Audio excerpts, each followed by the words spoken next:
duty of the free man to resist tyranny at every turn.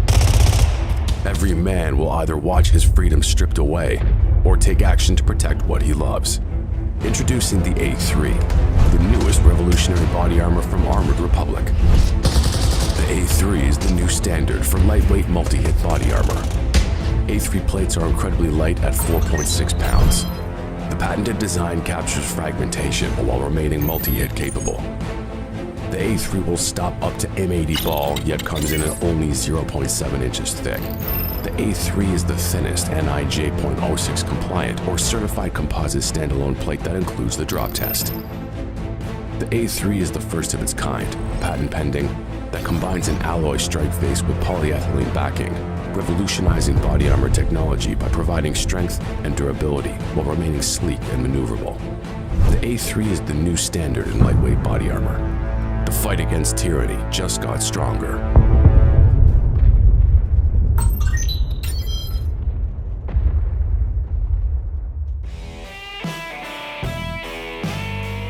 Hey y'all, welcome to CrossPolitic. Happy MLK Day on the Fight Laugh Feast Network. Is it a happy one? I don't know. Is it a happy one? We're gonna find out because somebody's not gonna be happy after this. We got good Dr. Pastor George Grant. Yes. We got our boy Chad and we got our boy AD coming on the show to discuss should we be happy about MLK Day or not. Right, and the civil rights It's gonna be a legacy. short show. No.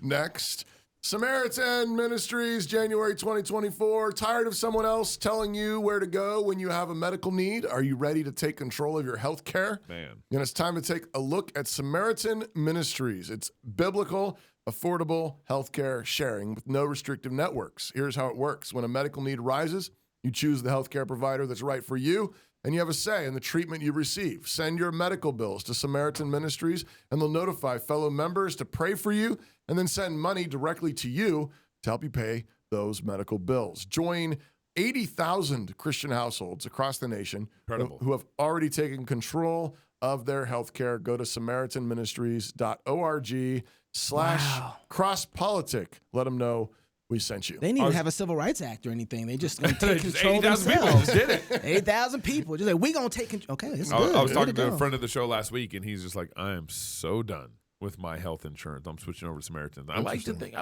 it was because he's, it's No, this is like also response to like Everything. Medicaid, Medicare, Obamacare, all this stuff. Full government overreach. As Gabe mentioned, we're really grateful to have with us 3 guests on the show. I mean, this crazy. is a triple header. I don't know what you call this. This is the triple threat. There you go. So first off, grateful to have back our friend, Pastor George Grant. He's pastor of Parish Presbyterian Church, director of Kings Meadow Study Center, founder of Franklin Classical School and Bannockburn College, coordinator of the Chalmers Fund, author of a gazillion books, and a regular contributor to World Radio. George, thanks for joining us on CrossPolitic. He'll make you cry too.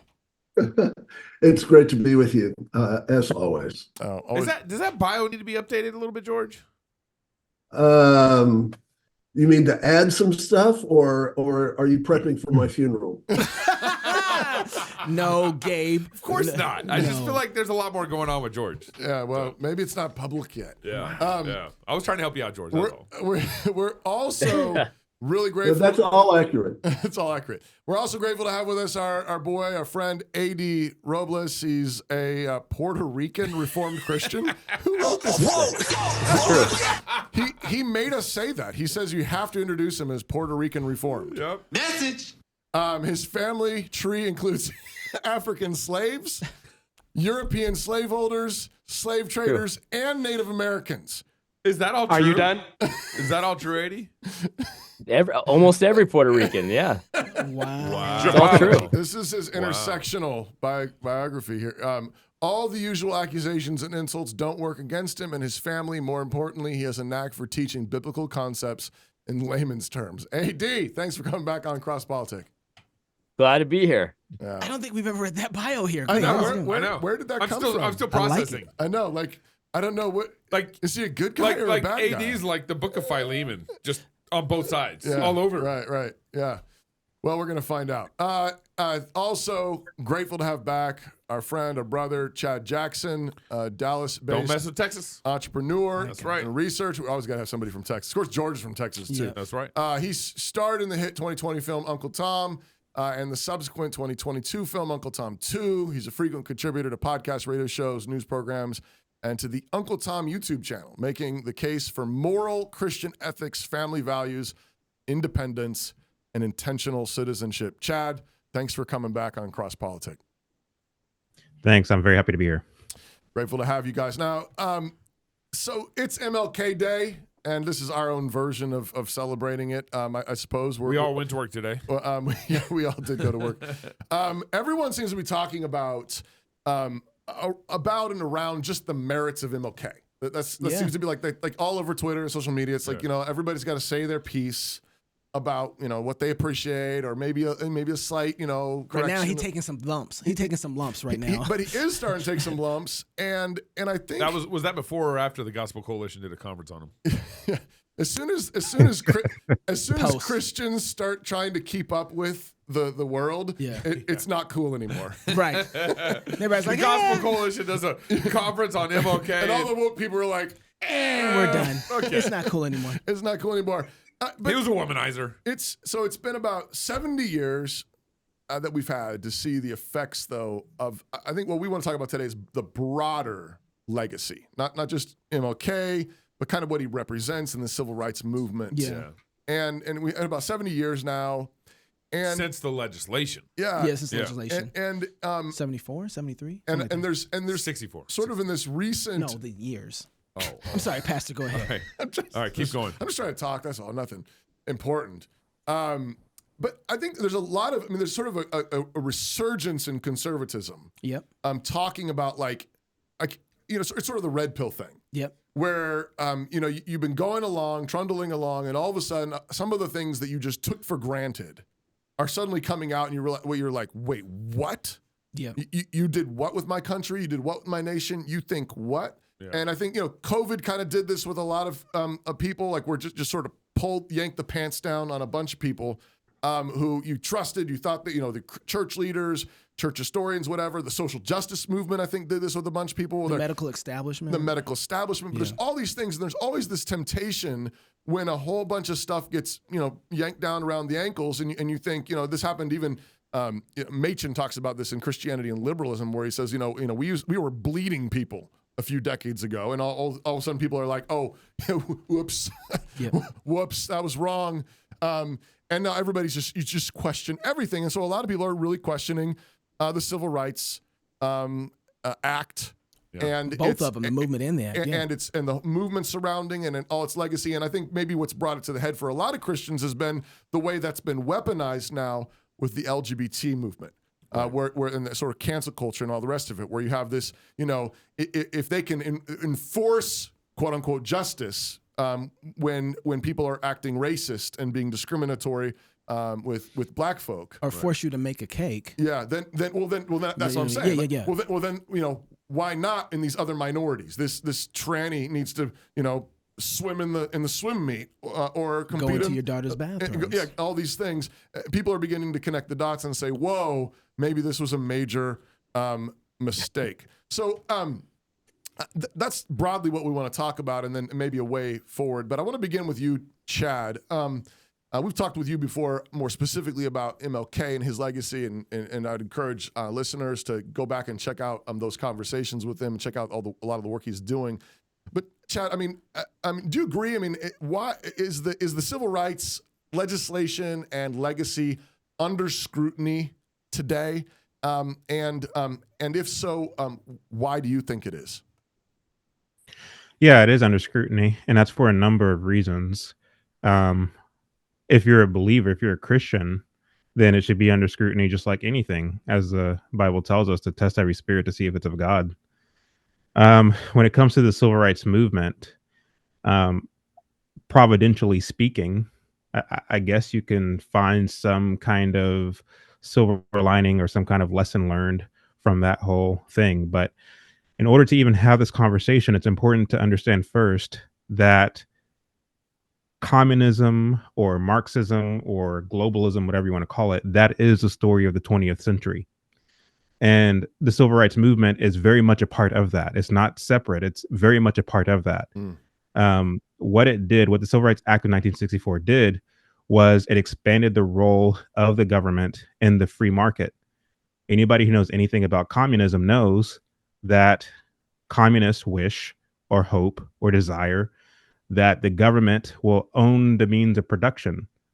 And so what the Civil Rights Act of 1964 did is incrementally expand the role of the government with Titles II and Title VII, which once again expanded the role of the federal government in the free market. People argue that Martin Luther King, all he wanted was equality. All he wanted was for the racists to get along.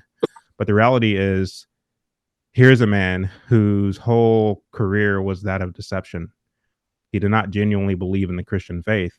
He says in his own papers that he rejected the deity of Christ. He rejected the resurrection as early as the age of 12. He did not, in fact, want to go into ministry. He wanted to be a professor, but he was advised to go into ministry. And it's from that respectability posture as a pastor that he was able to subvert the Southern Black church to adopting the social gospel, which isn't the gospel at all.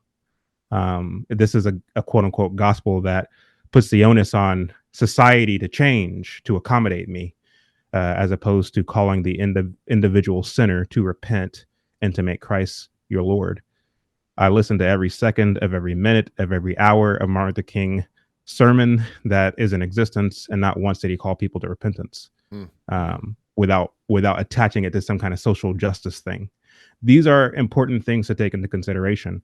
I'm not sure why other so-called Republicans or conservatives, I don't consider myself to be a Republican, but I'm not sure why they are scrutinizing MLK and his whole movement. But my reasons are because it is at odds with it's at odds with the faith which I hold near and dear, and especially a man who professes to be a pastor or a teacher.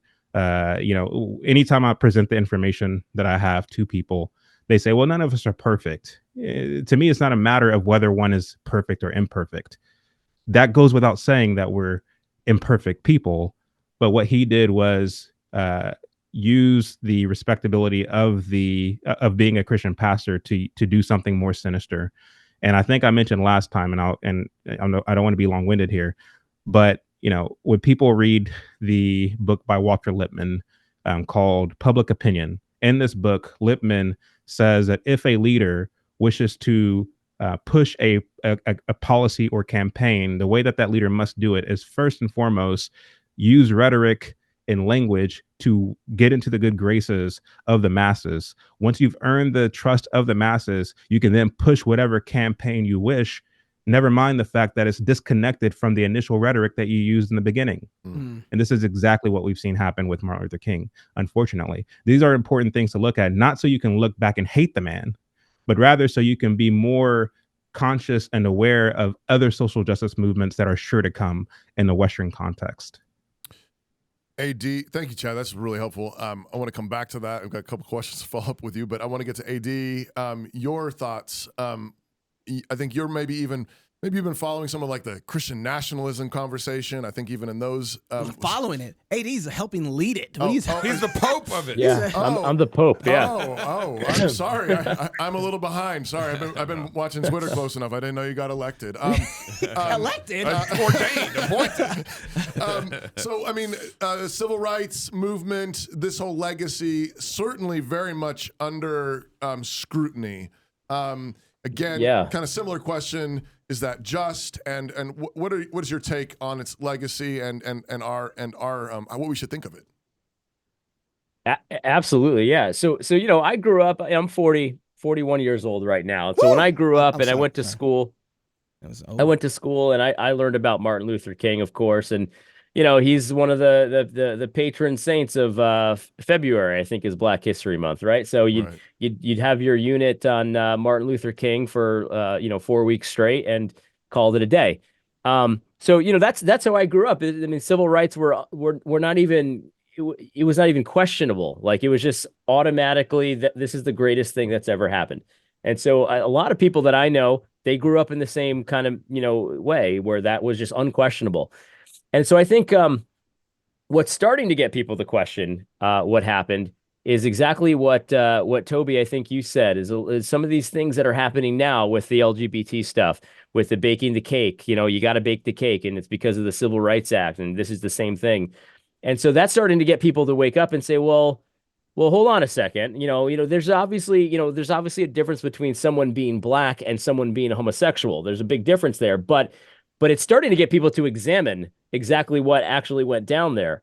Look, I'm happy that most people think that being racist is unacceptable. I'm glad. You know what I mean? I'm Puerto Rican. I heard all the stories my grandfather told me of growing up in New York City and being a Puerto Rican in New York City. I understand. I'm glad people aren't as racist as they used to be. Whatever. But I think we can pick this apart, right? It's good that people aren't acting racist as much anymore. But it's not necessarily good that if you own a restaurant, that you're obligated by law to not be discriminatory. And so I think that the thing is, like, people think you get rid of the Civil Rights Act, and all of a sudden there's going to be a lot of whites only restaurants out there. There might be some, but I don't think there'd be that many, just to be honest, because people like money. Yeah. So I think people are starting to reexamine, like, maybe this whole thing was a bad idea. Maybe the from a social perspective and how people interact, maybe it's better now than it used to be. But what about this government stuff? So absolutely, people are looking at the foundations of this, and once they do, they don't like what they see. I think a lot of people in my circles kind of understand that the Civil Rights Act, in effect, overturns a lot of the Constitution, which Right. doesn't make any sense at all to them. Right. Yeah. Dr. Grant, so you're you get to, He's the OG. you're He's the OG, Yep. and so you get to come in and back clean up here and tell us how we're all wrong. But you grew up in this, and I'd love to hear a little bit about that, your experience as a young boy and growing up in a rapidly changing world. But then, I guess, what's your take? I mean, you've got to see sort of a whole gamut, and what's your assessment of the legacy of the civil rights movement? Well, I grew up in the South, and I grew up at the time that all of the events of Martin Luther King's journey from Montgomery through to the national stage took place. And, there are so many things that are admirable about what it was that he purportedly was seeking to do. And whether that's the silver lining or the fact that supposedly, at least selectively, most people think racism is a bad thing. All of that has been beneficial to us as a society. I have to say, first and foremost, I wish we were celebrating Booker T. Washington Day or George Washington Carver Day. Because then we'd be grounded in biblical orthodoxy. And the truth is Martin Luther King Jr. was influenced, had to have been influenced by Booker T. Washington.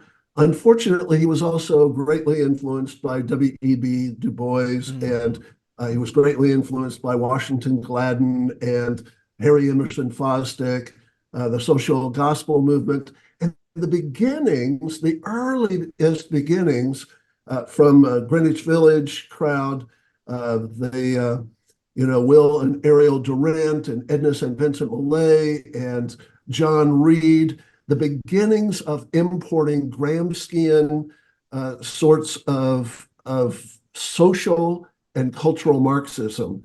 So it's a real mixed bag. And it was a mixed bag for me growing up. I had great sympathy for the stories that were being told of prejudice and segregation and abuse.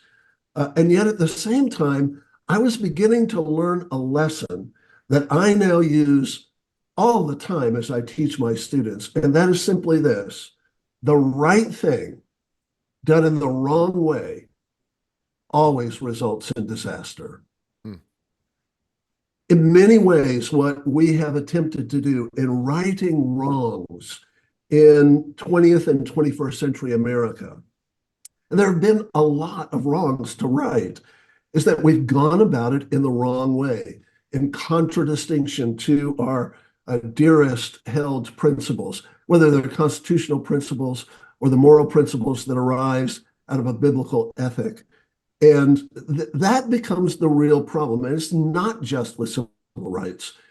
It's across the board. I wrote a book about 30 years ago called The Family Under Siege. And one of the things that I said in the introduction is almost all of us agree on what the problems are. Where we really disagree and where our worldviews clash is what we think the solutions are. And so I think that we have to exercise discernment. And if God is calling us to a new day of reformation, then we need to get down to the foundations, look at the principles, right the wrongs by doing what is right in the here and now. Dr. Grant, I got to ask you, do you think that how do you think that the civil rights movement has led the way for the LGBTQ, or like I like to call them, the Legitimate Qua movement and the whole sexual revolution to get its tentacles inside of the evangelical church? Well, I think that what the strategists from ACT UP in the 1960s and 70s did, from the Stonewall movement, what they did was they looked around for a strategy that would work. This is classic cultural Marxism. Antonio Gramsci realized that barricades in the streets and an economic theory was not going to bring about the revolution that he was looking for. And so he began to theorize. This is picked up by the Frankfurt School and Columbia University, and then eventually, it spreads through people like Marcuse and a host of others. The idea is you can change a society by attaching yourself to certain sympathies, making those sympathies the new orthodoxy, and then just pounding that over and over and over again. And so I don't want to blame the LGBTQ movement on the civil rights movement. There are plenty of things that the civil rights movement did that paved the way for this.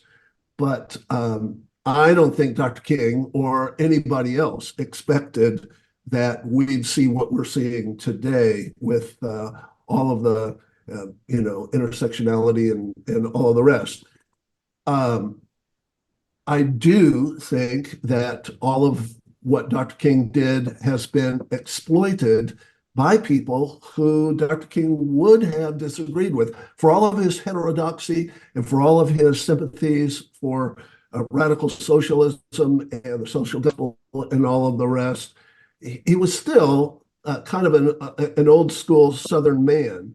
And I think, although this is just pure speculation, I think he would have been horrified in the same way that I think he would have been horrified if he really knew what was going on with Planned Parenthood, even though he actually embraced and endorsed Planned Parenthood during his lifetime. I think if he knew what they were doing today, he would be horrified. Chad, Dr. Grant pointed out, doing the right thing the wrong way is devastating. So, you're Martin Luther King Jr., you're MLK. How do you lead a civil rights movement? Don't insult him like that. Maybe I'm insulting him. I don't know yet. I'm throwing him a hardball. What kind of parties you having, Chad? What kind of parties you having? No. What would you be thinking if you became the leader of the civil rights movement? How would you be leading the movement? Well, first of all, I think people make the mistake of, when it comes to thoughts about the civil rights movement and the fact that you had some of these Jim Crow laws, some of which were repealed or sunsetted before Martin Luther King stepped onto the scene, but that's a different story for a different day. But when it comes to thinking about the civil rights movement, typically what scholars do and what lay people do is they bring up the binary between Martin Luther King and Malcolm X. And the belief is that these are the only two people who had an idea of how to go about this, and that couldn't be any further from the truth. A lot of people don't know the name Joseph H. Jackson.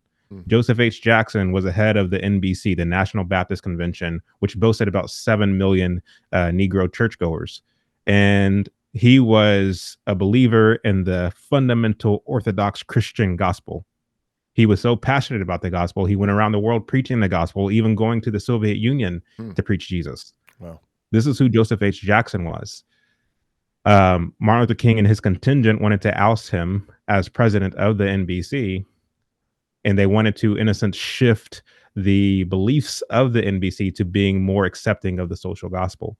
They tried this. They were unsuccessful in doing it. There was a brawl of sorts. It's probably not fair to call it a brawl, but there was a fight on a stage at one of these conventions where a minister was pushed off the stage and died a few days later because he hit his head. Wow. Because of this whole debacle, Martin Luther King and his contingent were kicked out of the NBC under the behest of Stanley Levison, who was Martin Luther King's kind of publicist, who was also a treasurer for a communist front group in New York. Stanley Levison advised that they start something called the Southern Leadership Conference. Then they later changed the name to the Southern Christian Leadership Conference. That's how you get your SCLC, and then you get SNCC and other such sub organizations. So what's the difference between Joseph H. Jackson, who is just a footnote today, but in his day was the most popular Black pastor in the world, more popular than Martin Luther King? So why is it important to bring up someone like a Joseph H. Jackson? Well, Jackson's way of going about receiving civil rights for Black folks was a continuation of what Booker T. Washington had done prior to 1915, prior to his death in 1915. This whole concept of casting down your bucket where you are, this whole concept of it's on you to be a man of integrity, to be responsible for what happens in your life and for pursuing skills and talents and this, that, and the third. And to the, with regard to your social status, people will learn to respect you when they see that you are doing things the right way. Such was the case for other ethnic groups in this country. And as it turns out, so his prediction turned out to be true, even in Black America, as Thomas Sowell points out, with the ascension of Blacks in America, as far as the social order of things are concerned, because people were becoming more and more familiar with each other in the marketplace and this, that, and the third, even in the South. At least that's what my research reveals. So again, when it comes to Joseph H. Jackson, there was an issue, and I think I mentioned this last time on the show. There was an issue where there were a bunch of sharecroppers in the South who weren't getting their due. They were being cheated by some of these farmers, this, that, and the third. And what the NBC did under the behest of Jackson is they bought 400 acres of farmland, and they allowed these Negro sharecroppers to work the land without charging them rent. And to the extent that they were able to raise money from their crops, they were able to then buy land to where they can move from being sharecroppers to farmers. These are the ways in which Jackson sought to put Blacks in a situation to where other people's discrimination doesn't quite matter, because as the great philosopher Denzel Washington says, you can't legislate love. You can't legislate someone into loving you. Washington understood this. Malcolm X even ironically understood this. There's other people on different sides of the political spectrum, Barry Goldwater, who understood that you can't legislate people into loving you. And to the extent that you do try to do this, it's only going to create more agitation and more turmoil, because things are complicated in this way. And so to the question of how would I have gone about involving myself or engaging in this whole matter of civil rights, I'm more in line with someone like a Booker T. Washington or a Joseph H. Jackson, more so than someone like a Martin Luther King. Okay. Just you said that you can't legislate people into loving you, Chad. I'm sorry, I have to disagree with you. The Democrats He's have got proved, daddy issues, obviously. The Democrats Chad have proved that that's very possible. Chad's got major daddy issues. Love is love. Love is love. But I do want to, AD, I want to bring you into this, and I want to ask, so this is kind of piggybacking a little bit off of what Chad was saying, but we really did have real problems. We really had real issues going on. If you don't have the Civil Rights Act, what do you replace it with? If you say, well, no, we didn't need the Civil Rights Act, I guess the question is, did we need the Civil Rights Act? And if we didn't, what do you replace it with? Yeah. Well, I mean, that's a good question. So what I was thinking when Chad was talking is that the approach that he was talking about there, where, you buy, 400 acres and you work it, and then you make money, and then you buy more land and you work it. That approach, it takes time. You know what I mean? It takes time, and it takes a whole lot of effort, and it's a slow roll. You know what I mean? It's not cataclysmic. So, do you have to replace the Civil Rights Act with something? I'm not necessarily sure you would have to replace it with anything. But you do have to replace it with things like that maybe it takes a couple generations over time. And, you've got 800 acres, and then the next generation you have double that. And now all of a sudden you kind of have to integrate because you need workers for this 1,600 acres that you have, or whatever it is. And you're working together, and you're making money together, and you're working together. Like, it's not sexy. It's not like this big thing where you can now you're the president and you can take credit for this Civil Rights Act. You're a congressman. You could take credit for an act. It's a whole bunch of people that probably don't get a whole lot of credit. So nobody wants to do it. So you don't really have to necessarily replace it with a government action, but you do have to replace it with a lot of work that takes time that you might not even ever get to see the results of. That approach of buying acres, the people who initially bought it, they'll probably be dead by the time that actually works. Yeah. But it's actually something that has staying power. It has a story behind it. It has like a multi-generational kind of approach.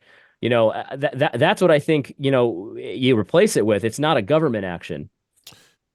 Nobody likes that answer, AD.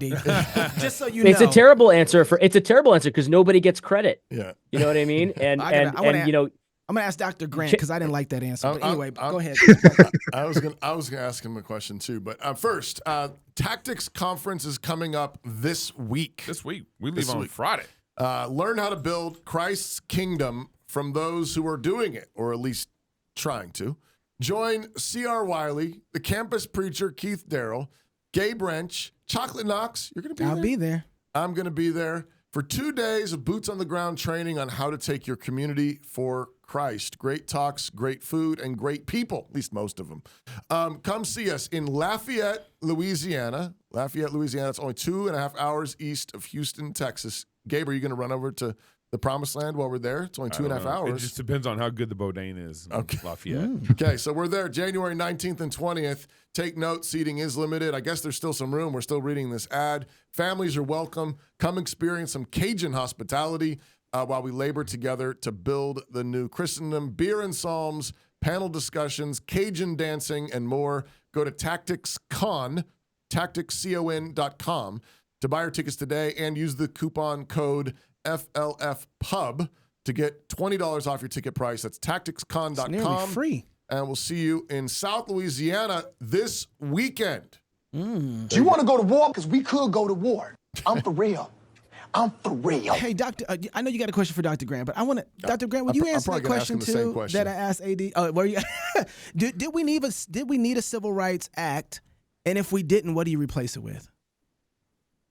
Well, my podcast is called Resistance and Reformation. Reformation is a long, slow process. I think AD has nailed it. And I think Chad nailed it. What we've got to do is we've got to build a culture. What we've got to do is we've got to build communities of strength and valor. And we do that the slow, old-fashioned way. The thing about revolution is that revolution is always impatient. It always wants things instantaneous. That's why revolutions are so destructive.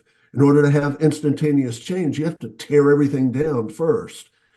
Reformation is a lot slower. You work with the materials that you have at hand. You begin to incorporate basic principles of ingenuity and creativity. This is what Booker T. Washington did. When he was sent to Alabama from Virginia to establish Tuskegee Institute, based on a law that was passed by Alabama. There was no land, there were no students, there was no money. He had to hard scrabble the whole thing together. Eventually, on this more than 1,000-acre campus, buildings were built. How were they built? Students made the bricks, hewed the timbers. They learned how to make mattresses and pillows. They grew the food in the garden that was served in the cafeteria. It was slow, it was hard, but it accomplished what Booker T. Washington was after. And that was he wanted to make a people who would be indispensable to their communities. When you make yourself indispensable to your community, all of a sudden, prejudice, however deeply ingrained, starts to just melt away. And you love your community well, and your community will eventually turn around and love you as well. This is part of the reason why Teddy Roosevelt was so enamored by Booker T. Washington. As Teddy Roosevelt said, here is the greatest single American story of our entire history. Booker T. Washington taking the cloak of Strabo off of the brow of the dispossessed and demonstrating that over the long haul, Reformation really works. Let me jump in here real quick, because I think I have a good example here, because I would really like to be discriminatory. Like I would like to discriminate against. Your ancestors were slave traders. That's true. Yeah, it's coming out right now. Like when I go out there and I want to buy a smartphone, I would love to discriminate against these wacko liberal, woke people when it comes to buying a smartphone. But the truth is, the best smartphone makers are all wackos. And so you know what? I've got to play nice with them. And if I want to have a smartphone. Yeah. And it's as simple as that. Like they're just really good at doing that. So listen, the reality is like if you make yourself indispensable in this way, a lot of that stuff that, they might harbor, secret, animosity towards you, but they don't act like it. And the thing is, you can't force someone to love you. Like Chad said, you just can't, it's not possible. But, a lot of people might not like me, but they act like they like me when it comes to the business I do, because I do a good job for them. You guys keep saying that you can't force anybody to love you, but have you seen how black folks love the Democratic Party? That's but that's one thing that Martin Luther King did do that I think is I guess in the job description of a pastor. He was able to officiate the wedding between black folks and the Democrat Party. And what Martin Luther King brought together, let no man separate, apparently, because we've been voting 90+% for the Democrat Party ever since. And jokes aside, I mean, the fact is, when you look at Democrat and Republican Party, in my opinion, is no better. You don't have a Civil Rights Act of 1964 without the Republican Party. Without Republicans within the Republican Party. Right. Robert La Follette, in his day, in the early 20th century, was a Republican, and he was that era's version of Bernie Sanders. And so again, Republican and Democrat at the end of the day doesn't quite matter, because most of your Republicans and Democrats today are not Republicans and Democrats based upon some kind of principled philosophy of what they believe. They are a Republican or Democrat because they don't like the other side. They don't know what they genuinely believe. And so, my political evolution is a very interesting one, because my politics is downstream of my faith. And foolishly, naively, I thought that the Republican Party, they believe what I believe in terms of my faith. It couldn't be further from the truth. The Republican Party has done a very poor job of conserving the Constitution. We're a runaway train at this point in our history as a country. As far, when you look at the Constitution and you look at where we are, we're a runaway train with the bureaucracies and everything else that's going on. And the Republican Party isn't trying to fight to get back to the truities of the Constitution. You have people every now and then who are trying to fight that good fight. I believe that the late Justice Antonin Scalia was one of them. But again, I think that there's no one Republican or Democrat, in my opinion, from an elective, any of our elected officials who are fighting that fight. So this is why I think the whole Republican Democrat thing is a sham. So you're not voting for anybody then, right? You're just not voting this year. I didn't say that. I think it's my responsibility as a man in America to exercise my civic responsibility, starting at the local level. I think we take for granted how important local government is, and then working your way up to the federal level. But it's important to do your research on who these people are. But at the end of the day, you do get kind of discouraged the more you learn about who these politicians are, who's funding them, what their real agenda is. But you still have to vote. So it's unfortunate, but that doesn't mean that you retreat or throw your hands up. So, Pastor, did you have a question? Because Go ahead. No, mine might be better for the last question. I want to come back to Dr. Grant. So you said a little bit ago that solving I'm gonna botch it, but the right problems with the wrong solutions creates disaster, something like that. Yeah, doing the right thing the wrong way always results in disaster. Always. Yeah. And it's part of the reason why Christians tend to muck things up all the time, because they may have the right sentiment or the right emotion. They may even have a moral principle that they're fighting for, but inevitably we ape the way of the world and we attempt to utilize worldly tactics, and that's just the wrong way. And it results in sometimes hilarious disaster. Wait, you said I wanted to ask you a question, but can you give us an example?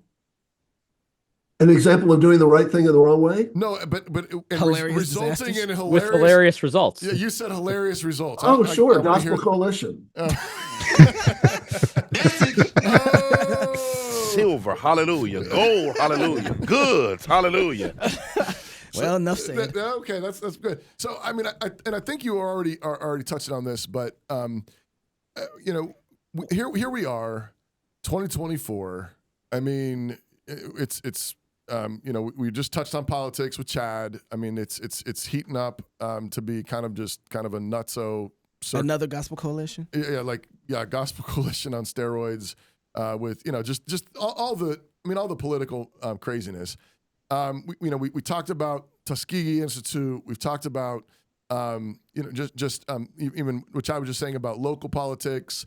And I appreciate what AD's getting at in terms of just the practicalities of those things that are useful and how that tends to break down certain kinds of divisions. What is your counsel to Christians who strongly believe that the civil rights legislation was a massive mistake? It took away constitutional rights, again, trying to do the right thing, maybe in some ways, but failing miserably, creating these disasters of this LGBT cancel culture and people bake the cake, you bigot, this kind of thing. Where do we go from here? How do we untangle ourselves from this bureaucratic mess? Well, one of the things I think that's really important for us to do is to not think that the answer to everything is politics. Mm-hmm. That's right. If we constantly think, okay, well, we've got to fix this political mess by using politics to fix it, we've fallen into the same trap that every generation before us has fallen into. The solution to the grave problems of modern America are all relational. They're community oriented. They're related to the way we utilize mediating institutions in society. So, bottom line, we need strong, dynamic churches that are engaged in teaching fathers and mothers and children and single adults how to have a biblical worldview about everything that they do in life. We need to build small businesses that have a biblical perspective of wealth and poverty. We need to have outreach programs that are not rooted in bureaucracy, but that are rooted in relationship and discipleship, accountability. In other words, we need to stop aping the world and start doing our job. The church is plan A. There is no plan B. It's time for us to go to work. That's called reformation. No, wow. Nah, I don't like it. Hey, You want a microwave answer? dude, Stuff how did you know that's exactly what was in my head? I'm being funny, but I'm not being funny. When you look, this is I get it. I'm starting to read Gerard, and he talks about envy. And envy, I never noticed how envious I am. Forget how everybody, how I am just breathing the air of envy all the time. When I see somebody else getting ahead and I see how they're getting ahead, I'm going to stop what Dr. Grant is talking about doing, just putting your hands to work where you're at, getting to know people, making glass for people's trucks. That doesn't seem like it's doing anything big. Look how this person is just taking off when they do this, and they're getting all these likes, and the social media thing is blowing up, and they're getting their message out there. I want to do that thing because it seems like it's working, Dr. Grant. It seems like that the other side is getting their message out faster, stronger, and more effective than we are. And you want me to kind of disengage and go and read books to my kids at night? Like, what is that? What are you talking about? What am I doing? They're winning over here. How is that the key to success? Well, one of the things that I would say is, first of all, they're not winning. Just look around. The house of cards is collapsing at every turn. It's not working. Nothing is working. All you have to do is try to do anything at the post office, and you realize, okay, there's nothing that is working. Go to the behemoth public B&B. school with the incredible facilities and all of the rest, and nothing is working.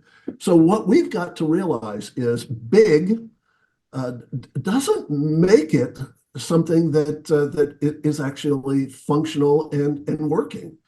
One of the largest churches in Atlanta, Georgia, is Ebenezer Baptist Church, church with a great history and an incredible legacy. And it is so full of rot and moral corruption.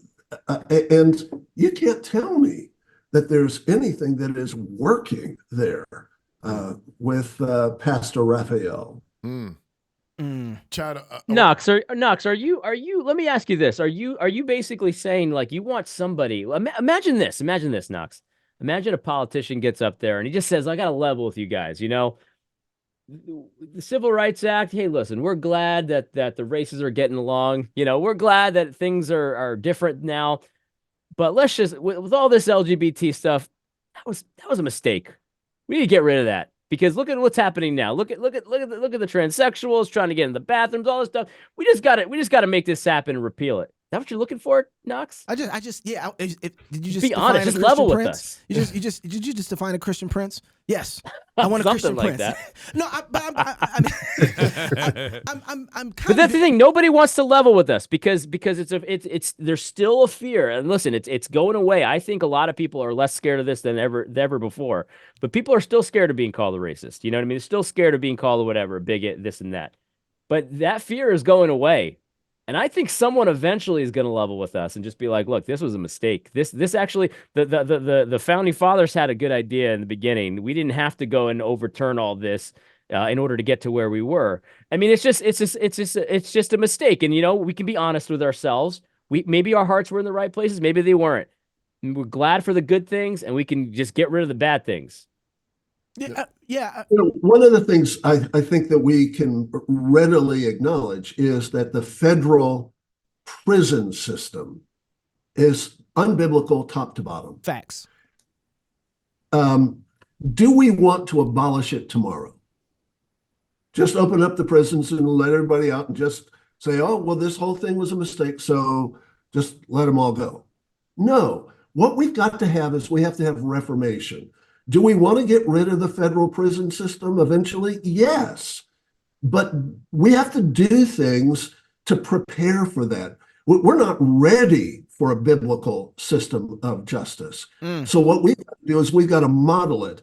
And I think what Chad and AD have both said is that it starts at the local level. It starts with doing the small thing. It starts with healthy mediating institutions in society. And we start knocking these things out at the local level. When Booker T. Washington said, make yourself indispensable to your community, he was essentially saying, start at the local level and make such a difference that you make those upper layers so irrelevant they have to be pushed away. So that someday we have somebody stand up with articulation and clarity and say, okay, we're ready. Let's start knocking some of this stuff out and really drain the swamp. Right. This is why you got to bring on every show at least one guy with white hair, because he's seen a thing or two, and he can bring that wisdom. You know what I mean? Yeah, absolutely. Chad, did you want to add anything to that, Chad? No, I mean, they both said everything that I would say, only better. So I don't want to. I'm being facetious, but I don't think that people understand just how far eroded our systems are.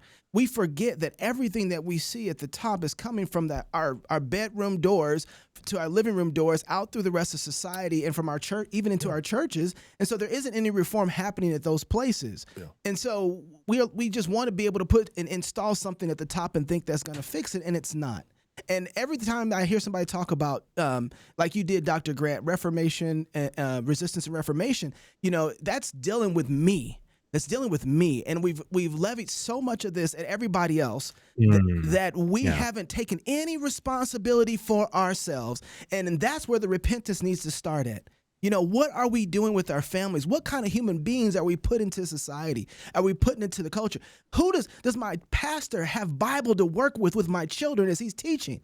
Do the employers out there, do they have work ethics already built inside of my children when they go to work, that they do honorable and ethical things there? That's right. What am I giving to society? There's no legal system that's going to be able to fix that alone. Yeah. And until we take the responsibility there, which I'm just being honest, it's always the hardest thing to want to do because it requires the hardest amount of work because I've helped accumulate to the problem. Yeah. And when we can fix that, then I pray that God would give us the opportunity and to be able to say, okay, your area of dominion now is expanded beyond your home, beyond your churches, now into your society. And so you've been faithful here, you'll be faithful out there as well. Pastor got his Bible open. I'm going to give you the last word, Pastor. I got a question for George. Okay. You can ask him after the show. Yeah. Okay. Well, I mean, the image I got when Dr. Grant was talking in terms of, make yourself indispensable, using the example of Booker T and so on, is building what you want to see where you are. And I was imagining, if you've ever done a house project, a remodel or whatever, and it's significant remodel, it's not just demo. Because if you just start knocking down walls, right, you can knock down the wrong thing. It's gonna be -8 outside and inside. Your roof's gonna fall on your head, and your kids aren't gonna have a place to sleep. That's right. And so you have to be careful. You've got to plan which wall are we gonna cut out, and you build another supporting wall, and you jack up the foundation or whatever. Like if you want to preserve the house, you've got to be careful where you do the demo and prepare for that. And then when you've got it in place, then you knock down the wall. Yeah. I was just thinking as we were all talking about justice and so on. I was thinking of 1 Corinthians 6. I mean, this is where Paul rebukes the Corinthians and says, "Dare any of you having a matter against another go to law before the unjust and not before the saints? Do you not know that the saints shall judge the world? And if the world shall be judged by you, are you unworthy to judge the smallest matters? know you not that you shall judge angels? How much more things that pertain to this life? And it goes on a little bit further, but I'm thinking, you know, again, in the areas of, you know, we talk often about marriage, family, child rearing. We talk about business, but here's an example of even a faithfully functioning church community. That Paul says, if you're doing your job, you ought to be able to eliminate a whole lot of stuff that you don't need to go to the unbelievers for, and maybe over time, like Dr. Grant was talking, is, you know, the unbelievers here. Hey, I don't know if I'm going to go to the regular court because, you know, that judge got appointed, you know, whatever, because Obama. She's a lesbian. You know, that's her only DEI. Her only qualification is, you know, some DEI thing. And I've been seeing the rulings that are coming out of there. And as Dr. Grant said, it's not working. It's you know, it's completely incompetent. And so unbelievers start saying, hey, I heard that you guys adjudicate things. I heard you have counselors. I heard you guys can help solve matters. And then over time, you've built that supporting wall. And then eventually you get to the point where they're like, hey, changes the whole system. Maybe we don't need that anymore. Yep. Oh, and Dr. See, Grant, this is actually... that's exactly what Booker T. Washington had in mind when he said, you know, his famous analogy, throw the bucket down where you are. What he was saying was, look, make yourself indispensable to your community, and those things that you're trying to reform or even get rid of, those things actually become irrelevant. They become irrelevant to the community because you have become indispensable to your community. You know, so Dr. Grant, related to this, how would you know where to use patience? How would you know, to Toby's analogy, what wall to be patient Always. with or whatever? Always. But for example, somebody been reading their Bible, huh? There's some places where you might just like act now in your local community and, make it happen. And there's other places where you maybe need a little more patience in that, process and that law and that, jail or whatever. Yeah, patience and urgency are always balanced in a biblical worldview. There are certain things that you have to act on urgently and decisively. There are other things that take time. Oftentimes when we make unilateral decisions, we will make the wrong choice about urgency or patience, which is why we've got to be in a community. We've got to be accountable. We've got to have other voices. We've got to have, one of the beauties of a covenant is that in a covenant, everyone is responsible to someone and everyone is responsible for someone. So you have this web of relationships, and working together, you can make wise decisions about what's urgent and what is something that we can be very patient about. I think Chad, did you want to jump in on that? I heard you say something. Yeah. I just wanted to say, I love what Dr. Grant said about not everything has a political answer to it. I just love that. And I think that's kind of where I am in my own kind of political evolution, because the reality is, as we've seen in the so-called black community in this country, they were doing and implementing the things that Booker T. Washington was talking about and were achieving the things they set out to achieve. If you look at the black household prior to the 1960s, you had 3 out of 4 black children growing up with both their mother and their father in the home. Black men were more entrepreneurial than they are today. You just had strong family structures, and then something just switched in the 60s, 70s, kind of that little pocket of time there.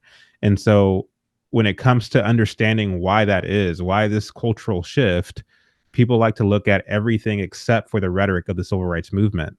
How do you go from your so-called leader telling you to cast down your bucket for where you are and don't focus on who's discriminating and who's not discriminating against you? None of that matters. What matters is you making yourself indispensable, as Dr. Grant eloquently put it. How do you go from that to someone who is, in a sense, using this kind of rhetoric, this kind of woe is me, I'm being put upon by the system. There's two Americas. You got blacks living in desperation, and the Negro can't find a job, and the white people are living in land of plentiful, flowing with milk and honey. This does something to you psychologically. Unfortunately, when you begin to identify with grievance and victimhood, and you begin to, in a sense, let your hand off of the proverbial plow, and you use those hands to then pick up a picket sign and demand that the government do something about your situation. This is where we are, unfortunately, in history. And so this whole concept of we are going to go to the government and they're going to do something about my situation, we are unfortunately conditioned to think this way by our public school system, this kind of Deweyan public school system, where we are, in a sense, pried from having a classical education where we understand the true, the good, the beautiful, and we have a more fluid way of looking at things. Yes. And when you look at everything fluidly, you're more susceptible to social justice movements because you don't understand what is good, what is true, what is beautiful, this, that, and the third. So anyway, I just love what he had to say about not looking to politics for answers, because the answer is not in politics. Chad? And of course, with Dewey, that brings us right back to the Frankfurt School and Gramsci and the Greenwich Village crowd and Harry Emerson Fosdick and all of the rest. So it's a full circle.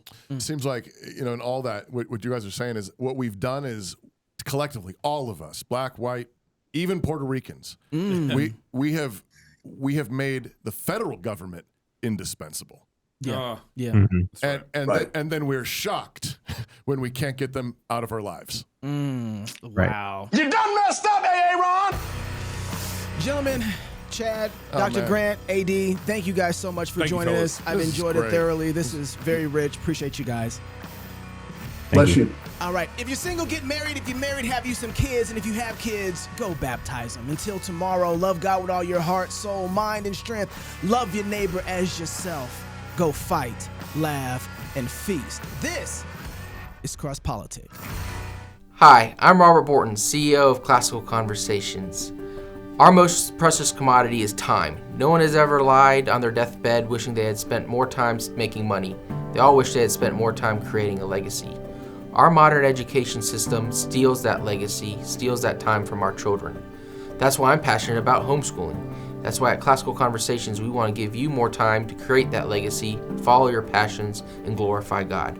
Visit classicalconversations.com for more information.